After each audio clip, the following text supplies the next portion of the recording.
91,6 Indika FM Dan Boy balik lagi di Talking Sport hari Jumat tanggal 5 Februari 2021 di jam 8 malam. Dan sekarang nih di depan gua udah barengan sama Randi Pangalila. Hai Ran. Yo, apa kabar Dan Boy? Alhamdulillah baik, Selamat sehat. malam teman-teman semua. Cie ya. Suara lu cocok Ran jadi penyiar. Alah. Aduh, Ren apa kabar Ran? Baik, puji Tuhan. Apa kabar, Bro? Baik, alhamdulillah juga. Dari ngomong keren juga, Bro, itu loh. Apa nih? Apa stick buat Wis. Yo, iya ada. Buat tangan ya? Kayak Bon Jovi. Iya. Anak lama nih dengerin Bon Jovi. Yo.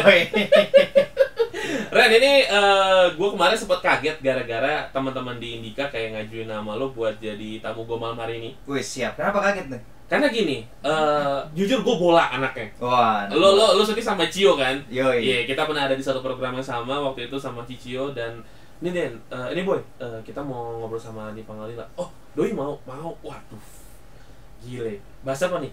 MMA, the best. Asik. Paham? Enggak. Makanya lu gua hadirkan di sini biar gua tahu nih Ren. Jadi gini, kenapa akhirnya kita memilih lu untuk tamu malam hari ini? Karena kan kemarin kita sempat nonton pertandingan McGregor. Oke. Nah, Yang ini sama Dustin atau yang sama Dustin. Yang Dustin Poirier yang terbaru ya? Iya. Oke. Dustin Tiffany. Bukan. Iya. Dustin Poirier. Iya bener. Nah, ini kita bahas McGregor sedikit ya. Iya. Lu kaget gak pada saat ngeliat dia berubah? Kaget banget sih. Jadi ramah. Iya, jadi karena dia memang punya image itu kan, ya The Notorious itu kan memang selalu bacot kan. Bener. Ya dan itu adalah sisi sellingnya dia gitu. Oke. Iya kan, ya mungkin ya mungkin dia sekarang udah ya, sukses juga. Ya dia udah kaya raya men. Dia Iya. Dia belum PVP nomor 1 loh. Oh iya? Maksudnya penontonnya yang paling banyak dan bayaran dari PVP itu kan gede banget untuk para fighter, dan belum lagi dia juga punya usaha-usaha yang lain. Itu yang kita lihat sih ya. Benar. Walaupun kita nggak tahu sih kehidupan aslinya seperti apa. Tapi di kacamata gua sebagai pengamat MMA, ya dia udah sukses banget sih di industri ini. Jadi kayaknya lu udah nggak butuh ya selling kayak zaman lu masih muda dulu. Bener, gitu kan. Bener. Gitu. Karena gini, pada saat lawan Habib kan dia songong banget kan. Iya. Dan jujur jagoan gue emang McGregor. Iya. Walaupun kayak wah Habib ini segala macam, gue McGregor gue. Gue juga. Karena dia ada statement waktu itu, I'm a Liverpool fan. I'm a Liverpool fan kata dia. Ini sama nih.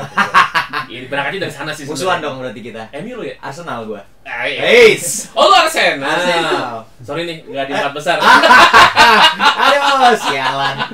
Tapi ya kita nggak ngomongin bola. Tapi Iya. emang gue kemarin sempat kaget pada saat oke nih di-announce McGregor tanding dan dia sebegitu ramahnya. Iya. Itu sesuatu yang 180 derajat banget sih. Iya, Yang kita iya. berharap McGregor yang selalu jualannya ya seliar itu ya kan, terus tiba-tiba bisa benar-benar jadi wise banget, humble banget. Tapi gue suka sih. Iya, Gue suka dengan perubahan itu gitu.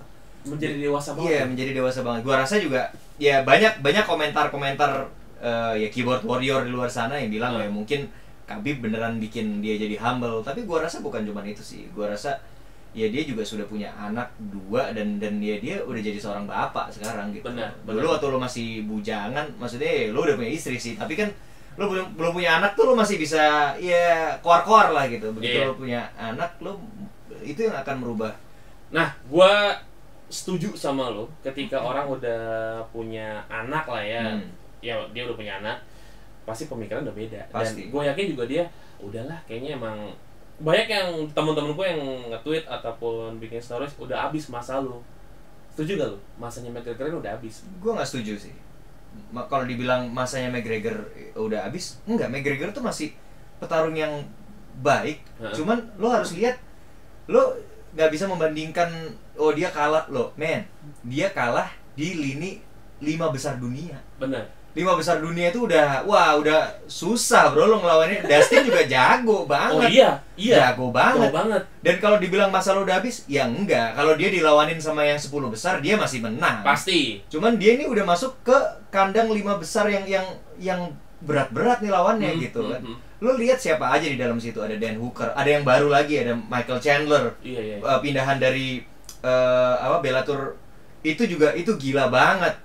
Ya kan? Jadi di divisi lightweight itu memang Shatangs kalau gue bilang memang tempatnya orang-orang yang high level martial artist semua gitu. Dan kalau dia kalah di situ bukan berarti dia nggak bagus dan bukan berarti itu masanya dia habis, enggak. Nah, Ya benar. ya satu, Dustin berkembang jadi lebih baik juga. Iya. Dan kedua, dia membaca bahwa Conor McGregor kelemahannya ada di calf kick, di kakinya dia gitu. Dia bisa ngebaca. Dia kebaca itu gitu. Jadi itu yang membuat McGregor keganggu. Jadi kalau kaki lo udah, dia sampai pincang loh. Iya, gue lihat sih. Keluar dari selesai pertandingan itu dia pincang. Dia pincang. Dia kayak pakai alat bantu deh. Iya, dia sampai pakai kruk kan. Jadi kakinya dia itu sudah benar-benar di disable sama si Dustin Poirier. Ya, ya lo mau sejago apapun fight, kalau lo punya base berdiri lo udah keganggu, how can you fight, man? Benar sih. Jadi bukan masanya dia udah habis ya. Dustin berkembang jadi lebih bagus. Dan kedua ya memang dia bisa membaca strateginya McGregor dan dia berhasil untuk disable itu gitu. Nah itu buat temen gue nih yang lagi dengerin malam hari ini, jangan sotoy ya. Nih yang ngomong nih, ini doi terjun langsung di MMA nih, jadi tahu teknisnya gimana. Gue mau nanya sih, yang kita tahu ya, ini gue dan mungkin teman-teman Indika yang lagi dengerin juga, Reni Pangalila kan aktor. Cantik banget gue. Yo iya. Nah ini kan lu aktor, lu dulu main sinetron, main film apa segala macam yang berhubungan dengan acting gitu ya. Tiba-tiba lu nyemplung ke MMA. Ini dari kapan sebenarnya? Kalau bicara masalah martial arts, sebenarnya banyak banget orang-orang di luar sana yang nggak tahu background gua gitu. Karena gua lahir besar di Surabaya. Dan gue memang dari kecil itu punya cita-cita sebenarnya bukan menjadi aktor, tetapi gue kepengen menjadi marinir gitu. Karena gue terlahir dari keluarga marinir gitu. Baru tahu. Opa gue Ewa Pangalila itu di Gunung Sari, Surabaya.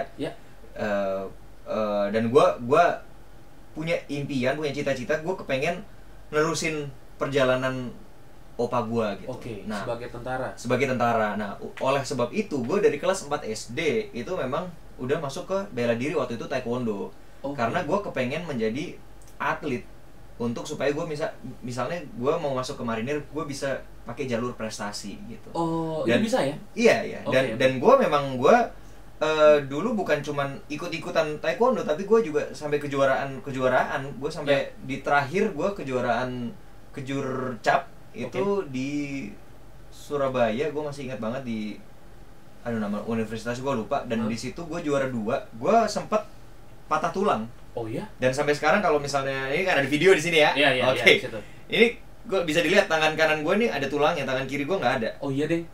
Patah ini di sini. Dan yang kiri berarti? Yang kiri, sama yang kanan juga di kelingking gue nih ada tulangnya di sini, yang di kanan nggak ada. Oh iya. Ada di sini. Ini patah pada saat gue pertandingan itu sampai di final. Gue kalah waktu itu kalau nggak salah sama orang Madura. Gue jadi cuma bisa sampai juara 2, dan gue nggak berasa pada saat itu tangan gue patah, karena pada saat lo kejuaraan, pada saat lo bertanding, fokus lo cuma sama lawan lo. Dan gue ada videonya sih ya, waktu itu di video sama Sabamnim gue sampai jatuh bangun sih waktu di final itu. Gue benar-benar udah nggak kuat sebenarnya, cuman I have to fight until the end gitu. Gue nggak mau nyerah selesai gitu. Gue mau sampai waktunya selesai baru decision. Gue kalah nggak apa-apa, terhormat kalah gue daripada gue kalahnya bener-bener yang ya gue nyerah. Gitu kan. Nah gitu. Nah itu sampai akhirnya gue punya kesempatan di 2005 itu ketemu sama almarhum manajer gue dulu, Mas Teddy Sujadi. Dia yang membawa gue ke casting di Jakarta. Nah dari situ gue ya udah gue coba dengan harapan gue kepengen main film laga, karena kan gue memang basicnya bela diri. Ternyata nggak tahu, mungkin tampang gue kurang rock and roll kali ya, makanya bukan masalah dapetnya cinta-cintaan bro. Bukan masalah rock and roll. Apa tuh? Lo kegantengan untuk makanya lo dapetnya sinetron cinta. Gue dapetnya sinetron cinta mulu gitu, sampai pada akhirnya orang itu sudah terimage bahwa gue itu cinta-cintaan. Bener. Gue bukan di martial arts skill gitu kan. Gue bukan di situ, padahal sebenarnya tanpa mereka sadarin ya gue basically dari situ. Dan gue memulai pindah di Jakarta, gue kan kehilangan komunitas taekwondo gue. Akhirnya gue coba untuk cari bela diri yang lain. Dan gue waktu itu ikut Muay Thai, ikut tinju, ikut yang kayak gitu-gitu, sampai akhirnya gue ketemu, ini gue singkat cerita, gue ketemu sama Max Metino. Coach gue gitu. Berarti sampai akhirnya tadi lu bilang lu ketemu sama coach Max Metino. Coach gue dari Warrior Fight Camp. Nah Dia yang memperkenalkan gue dengan ground fighting gitu. Oke. Itu Brazilian Jiu-Jitsu dan MMA itu sendiri gitu kan. Oke. Sampai akhirnya gue latihan terus di 2018. Itu gue ketemu sama Coach Max itu dari 2013 ya. Udah ketemu berarti dari lama ya? Udah, cuman gue masih yang kayak cuman WhatsAppan, gue mau latihan dong, tapi karena gue syuting, jadi gue waktunya nggak ada. Iya. Terus gue datang cuman sekali 2 kali, terus syuting lagi, hilang gitu. Jadi gue latihan tapi on off gitu. Sampai gue mulai intensnya tuh di 2016, 2017, sampai akhirnya gue latihan terus.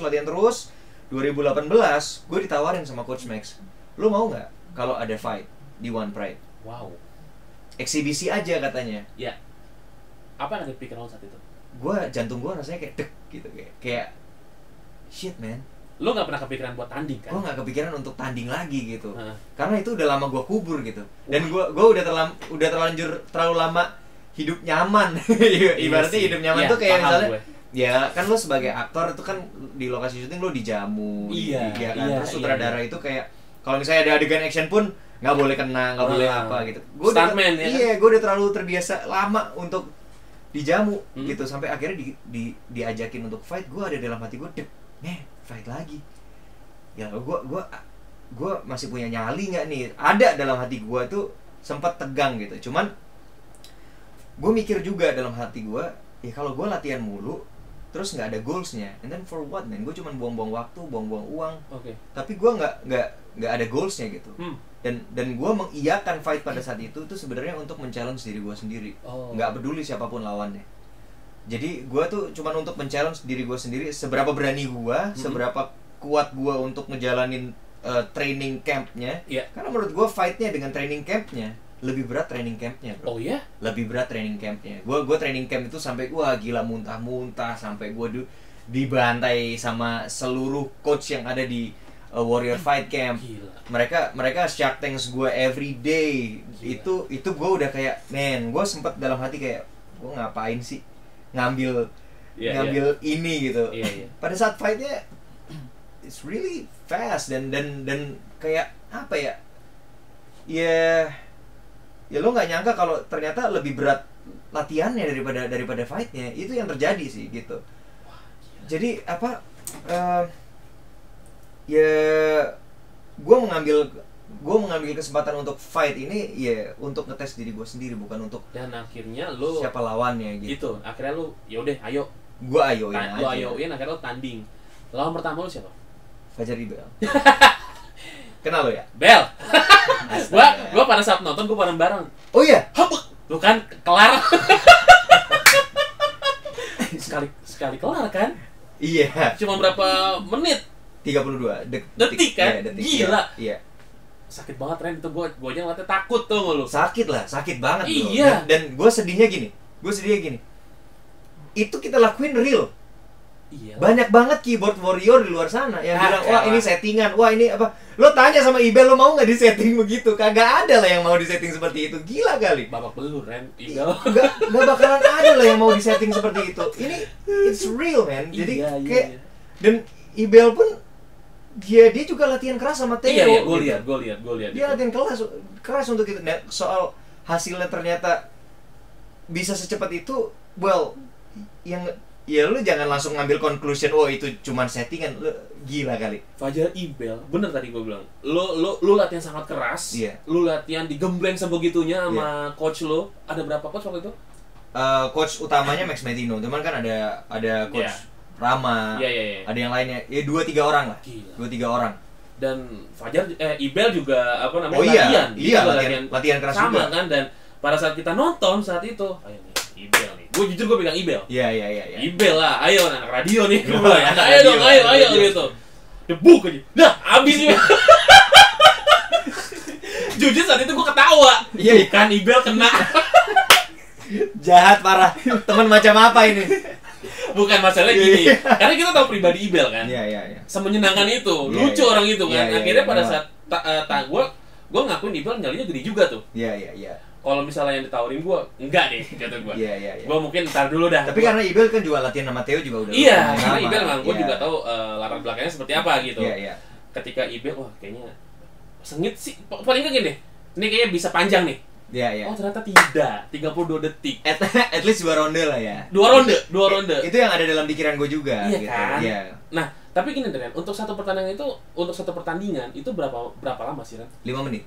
5 menit? Kali 3 ronde. Kalau misalnya untuk perebutan title 5 menit kali 5 ronde. Oh. Ya, kalau untuk yang eksibisi 5 kali 3 ronde. Misalnya 5 menit masing-masing ini dari dua belah pihak masih kuat, berarti lanjut ya. Iya, berarti kita cuma istirahat karena time out kan. Istirahat 1 menit. Hah? 1 menit? 1 menit. Habis itu lu fight lagi. Gila. 1 menit, bro. 1 menit, Ren. 1 menit. Cuman buat minum. Cuman buat minum sama napas sebenarnya. Minum sih enggak sih sebenarnya. Kebanyakan kita nggak minum. Cuma kenapa, Ren? kalau gua pribadi nggak haus sih. Napas yang lagi gua harus kejar tuh napasnya gitu sama strategi gitu. Oke. Jadi 1 menit itu lo gunain untuk ngambil napas ya. Kalau dikasih minum paling cuman kayak 1 sip. Iya. 2 sip lah, bukan yang bener-bener lo minum kayak kehausan kayak gitu. main bola kan banyak tuh. Iya, lo cuman minum 1 sip atau 2 sip gitu. Udah selesai.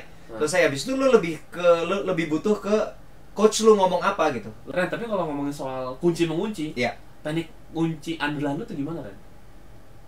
Kalau Jadi lu sebelum mengambil kuncian, hal yang paling penting adalah buat gua adalah positioning. Oke. Gua tuh adalah orang yang paling nggak pernah mikirin kuncian. Oh gitu. Iya, gua akan pikirin posisi dulu. Oke. Karena kalau posisi gua udah enak, posisi gua udah bener-bener bagus, kuncian itu akan datang sendiri. Tiba-tiba kayak tangannya dia nganggur nih. Gue dapet backnya dia nih, gue bisa rear neck choke nih. Iya. Tahu kan rear neck choke itu RNC itu nyekek leher dari belakang. Tapi kan untuk mendapatkan kuncian itu, lo harus mendapatkan posisi dulu. Benar. Posisi di belakang atau posisi kalau lo mau ambil armbar, lo posisinya udah mounting. Jadi lo yang paling utama sebenarnya sebelum dari kuncian, lo harus maintain positioning dulu gitu. Oke. Dan kalau gua kan dulu zaman 2000-an nontonnya SmackDown. Iya, SmackDown. Kayaknya tuh tiap si gua juga, bro. Iya kan? Kita semua kayak generasi iya, SmackDown. Kayaknya tuh mereka punya kunciannya masing-masing gitu kan, caranya gitu. Nah, berarti lu kalau lu bilang lu positioning. Positioning ya. Karena menurut gua dari positioning ini yang akan membawa gua untuk kuncian-kuncian yang jadi nggak usah dipaksain. Ada orang yang gue jagonya di triangle, akhirnya maksain triangle mulu, padahal posisinya nggak cocok buat itu gitu. Dan atau di posisi yang lo berbahaya sekali buat lo, malah lo bisa di ground and pound gitu. Lo malah maksain gitu. Jadi buat gue mendingan protokol nomor pertama adalah lo safety dulu buat diri lo, sampai lo bisa bener-bener kontrol dia di posisi yang dia nggak bisa ngapa-ngapain. Itu akan muncul semuanya tiba-tiba. Gue bisa Kimura nih, gue bisa Americana nih, atau mungkin gue cuman kontrol tangannya aja, gue pukulin aja mukanya dia sampai TKO. Wah, iya kan? Jadi itu pilihannya ada di lo kalau di posisi yang lo udah bisa kontrol, posisi yang benar. Jadi menurut gue sebelum kuncian nomor 1 adalah positioning dulu sih. Itu dia kuncinya. Apapun yang lo jalanin tetap positioning sih kuncinya. Positioning dulu. Apapun. Gue ngerasa dari tadi lu cerita sangat menggebu-gebu. Gue kayak gila nih orang bener-bener kayaknya emang. Mungkin gini, kalau gue mikirnya ada yang kargai, suka banget sama mobil gitu ya. Menggebu-gebu kalau ngomongin doi mobil gitu ya. Menggebu-gebu kalau ngomongin reparasi mobil. Iya. Wah, gila. Kalau gue mungkin musik gitu ya. Iya. Lu ini. Iya. Martial guy. MMA guy. Jadi apapun olahraganya tetap sih kayak lo harus tahu rules-nya gimana, profesionalismenya gimana, karena ketika lo ketemu sama lawan di tempat lo bermain gitu ya, di sana emang itu lawan lo ketika lo di lapangan, ketika lo ada di arena segala macam. Tapi ya kelar pertandingan udah. Dan itu gimana cara lo buat ngontrol emosi lo biar enggak udah nih, ini cuma di sini nih, jangan sampai ada kalau sekarang bilangnya baper lah ya. Gila gue kalah lagi. Itu gimana Ren? Susah soalnya tuh. Ya harus dari diri lo masing-masing sih. Kebetulan kalau gue puji Tuhan gue bisa. Gue bisa. Cuman ada orang yang memang nggak bisa di luar sana. Itu maksud gue. Yakin ada pasti. Banyak banget yang akhirnya jadi baper. Ya sebenarnya yang harus kita tanamkan dalam hati kita adalah kembali lagi, it's just business, bro. Kalau misalnya ada yang cywar sampai lo baper gitu ya, itu ya lo kembali lagi lo dalam hati lo mikir gini aja. Ya ini kan untuk selling fight lo juga. Semakin hype-nya tinggi, semakin ngeselin nih orang semakin mau nonton, semakin suka dan semakin mau nonton kan sebenarnya bagus juga buat lo, bayarannya kan jadi naik. Iya sih. Kan? Jadi kan lo harus ngambil dari sisi itunya aja, sisi kayak entertain ya. Sisi entertainnya aja. Karena kalau lo bawa-bawa perasaan sampai kayak wah gila dia bawa-bawa background bela diri gua, dia ngejekin institut bela diri gua. Ya lo pasti akan baper, lo pasti akan tapi ya sebenarnya MMA itu sama seperti industri yang lain. Anggaplah begini, MMA itu industri musik, ya kan? Musik kan tetap harus promo. Gimana caranya? Artisnya adalah atlet kalau di MMA. Artisnya yang penting lo harus punya karya yang bagus, lo bisa nyanyi yang bagus. Kalau MMA adalah lo adalah fighter yang bagus, lo bisa fight yang bagus. Promosinya gimana? Kalau musisi ya harus nyanyi, harus promosi ke radio, ya kan? Atau di TV, bikin di media sosial lo. MMA ya lu juga harus bikin di media sosial lo, bikin di TV. Gimana caranya nyanyi? Enggak gitu lah. Ya lo harus kayak Conor McGregor balik lagi ya. Lo harus ngebacot. Yang lo harus bikin kesel. Dan menurut gue gini, kita harus angkat topi buat Conor McGregor. Walaupun Khabib Nurmagomedov dinobatkan adalah atlet terbaik di tahun 2020 kemarin. Bener. Tetapi tanpa Conor McGregor dia tidak akan dinobatkan seperti itu. Dan jujur gue yakin banyak yang nggak tahu Khabib awalnya. Betul, karena Conor McGregor ngeselin pada saat itu. Banyak banget orang-orang yang nggak ngerti MMA jadi nonton Khabib karena ini jadinya mereka jadi mikirnya ini apa isu agama nih, ini isu negara nih, ini isu apa, semua pada nonton. Padahal ujung-ujungnya ya lo promosi akhirnya jadi paling tinggi kan? PPV sepanjang sejarah. Bener. Sampai rusuh terakhirnya. Lo lihat. Iya. Orang Rusia berantem sama fansnya fans Irlandia itu maksudnya. Tapi tanpa dengan adanya digodok seperti itu nggak akan sebesar itu, men. Bener. MMA yang pertama itu dulu Royce Gracie ngelawan Ken Shamrock gitu. Pada zaman itu bener-bener itu nggak ada jualannya, bro. Itu bener-bener pertandingan ini apa? Harga diri. Dan dia nggak ada rules pada zaman itu. Orang nggak ada yang tahu apa itu MMA. Walaupun Royce Gracie itu yang membawa bela diri ini menjadi sebesar MMA sekarang. Tetapi yang membuat UFC jadi sebesar sekarang dan semua orang jadi akhirnya tahu semenjak eranya Conor McGregor. Bener sih. Era Cyborg yang dia kasih membuat menjadi MMA itu jadi kayak ini siapa sih? Ini olahraga apa sih? Rusuh banget nih. Iya bener. Iya kan? Itu sebenarnya adalah promosinya dia. Dan sebenarnya itu orang yang paling berjasa sebenarnya McGregor. Betul. Di olahraga ini. Iya, walaupun lo boleh kesel sama dia dengan caranya dia gimana pun juga, tapi ya dia secara manage karirnya dia promosinya yang paling gila. Parah. Dia dan jago banget. Paling jago dia. Makanya ketika orang-orang bilang, "Lu megang siapa?" Khabib. Gregor gua. Gregor gua. Walaupun segimanapun juga Khabib jagonya. jagonya. Bener, walaupun yang gua juga pegang Conor. Iya kan, walaupun digoreng adalah isu agama. Iya. Ya gua gue tetap McGregor apapun yang terjadi gitu. Di luar daripada itu, ini cuma it's just business. Bener. Bener. Mungkin kita yang ada di industri ini kita paham nih. Ini tuh kalau di sini akal-akalan bengkel nih. Ya kayak lo nggak tahu aja kadang-kadang kan musisi juga punya cara-cara untuk ada gimmick-gimmicknya. Nah, akhirnya itu dipakai gimmicknya. Dan bener kata lo tadi, Khabib naik. Iya kan? Itu gara-gara McGregor. Dan McGregor jadi berubah juga mungkin gara-gara Khabib. Betul. Itu. Makanya penonton di luar sana, keyboard warrior di luar sana, udahlah petarung-petarung MMA itu kalau lagi Cyborg itu nggak usah ikut-ikutan nge-report. Bener. Nggak usah ikut-ikutan, itu jualannya mereka. Yang dapat duit mereka kan. Kalau lo kesel sama promosinya mereka, lo tontonin aja, ya itulah show-nya. Bener. Itulah show-nya sampai dia fight, ya itulah show-nya. Kasiannya petarung Indonesia, bro, udah cyborg di report, bro, sama fans-fansnya lawan.